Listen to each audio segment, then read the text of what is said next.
दोस्तों इस प्रोसेस में ना ही आपको घंटों मलाई को पकाने का झंझट रहेगा, ना ही देर तक मथने का, क्योंकि ये दोनों ही काम इस घी निकालने के प्रोसेस में नहीं करने होंगे। चलिए दोस्तों आज की वीडियो शुरू करते हैं। वीडियो थोड़ी सी भी अच्छी लगी तो एक लाइक जरूर कर दीजिएगा।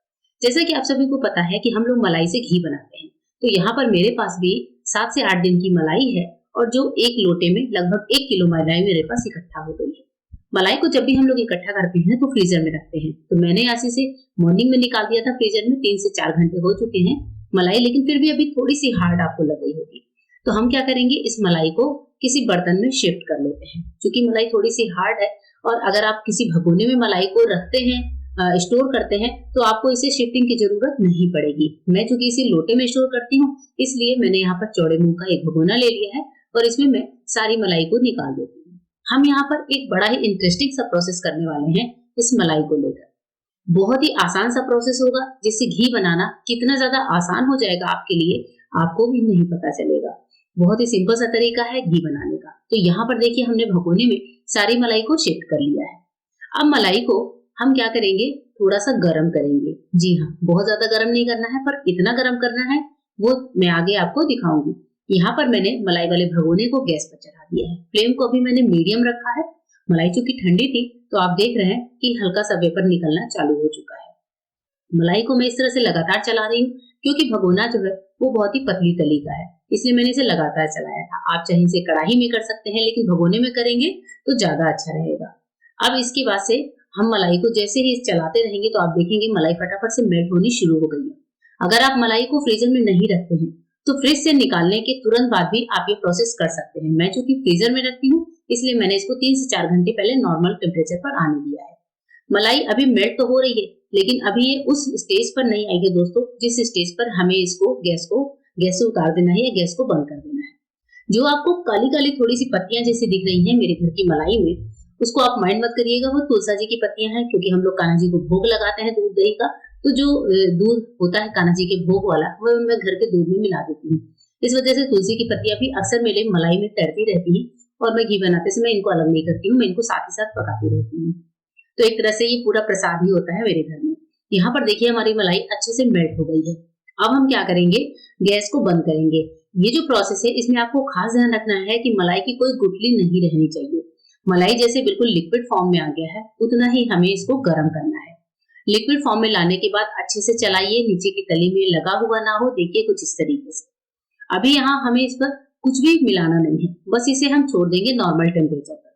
अगर आप इसे सर्दियों में बना रहे हैं तो आप किचन स्लैब पर छोड़ दीजिए। गर्मी के दिन में अगर आप इसको बना रहे हैं तो समय बचाने के लिए आप इसको भगोने को ठंडा करके फ्रिज में भी रख सकते हैं। तो चूंकि मेरे पास भी समय नहीं था, मुझे वीडियो बनाना था, तो मैंने क्या किया था, भगोने को ठंडा करके फ्रिज में डाल दिया था। क्योंकि फ्रिज में डालने के बाद ही जो इसका एक्चुअल प्रोसेस है वो आपको समझ में आएगा। तो चलिए थोड़ी देर बाद इसको ठंडा करने के बाद मिलते हैं। तो ये जो हमारा भगोना है आप देख रहे हैं, जो ऊपर है घी है वो पूरी तरीके से जम चुका है। जब ये घी जम जाता है तो मैं यहाँ पर चेक कर रही हूँ एक नाइफ से कि हमें कहाँ पर इसमें एक छेद करना है। छेद जो है बहुत इंपॉर्टेंट है। सबसे पहले मैंने साइड से किया था। जब मैंने साइड से किया तो मुझे लगा कि ये छेद एग्जैक्ट नहीं है। तो अगर आप साइड से छेद कर रहे हैं, आपका काम बैठ जा रहा है तो ठीक है, नहीं तो आप इस तरीके से बीच में छेद कर लीजिए। नाइफ से ही ये काम करना होगा। ऊपर का जो घी है वो अच्छे से जम चुका है, नीचे जो है वो पानी इकट्ठा हो जाता है। ये वो पानी होता है दोस्तों जो कि मलाई का वेस्टेज होता है। इस पानी के साथ हम क्या करते हैं, पूरी मलाई को गैस पर रखकर काफी लंबे टाइम तक घी को मलाई को चलाते रहते हैं और अपने समय और एनर्जी साथ ही गैस सबकी वेस्टेज करते रहते हैं। हमें यहाँ पर मलाई में छेद करना है और जितना पानी नीचे गाढ़ा इकट्ठा हो चुका है उस पानी को इस तरीके से दूसरे बर्तन में शिफ्ट कर देना। आप देख रहे हैं कितना ज्यादा वेस्टेज पानी हमारी मलाई में नीचे इकट्ठा हो जाता है। जो ऊपर इकट्ठा है वही असली घी है, वही हमें पकाना है। अब हमारा ये जो घी है इसको मैं दिखाती हूँ। ये जो पानी है इसमें कुछ मलाई की गुठलियां भी चली गई थी, जिनको मैं इस तरीके से छोटे छन्ने से निकाल लेती हूँ।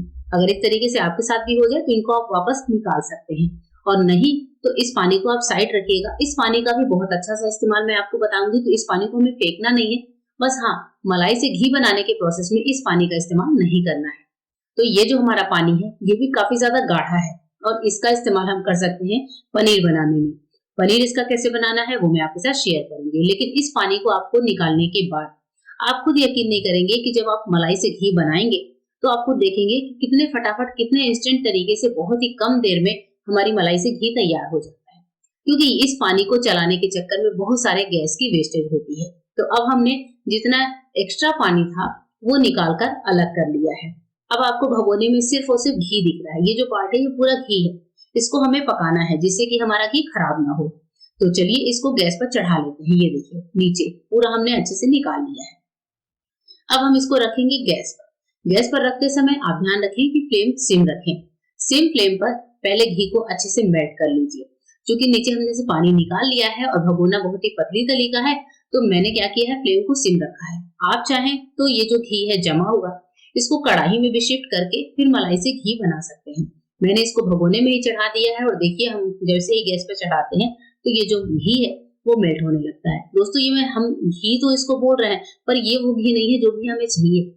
जब तक हमारी मलाई पूरी तरीके से पक नहीं जाती है तब तक हम इसको घी नहीं बोल सकते हैं। तो मलाई को पका कर ही जो घी तैयार होता है वही शुद्ध असली देसी घी होता है और जो कि हमारे घर में सालों साल तक चलता है। अभी आप देख रहे हैं इसको मैं चला रही हूँ और ये पूरा वापस से लिक्विड फॉर्म में आ गया है और अब इसमें से घी जो है हल्का हल्का सा ऊपर ऊपर तैरने लगा है।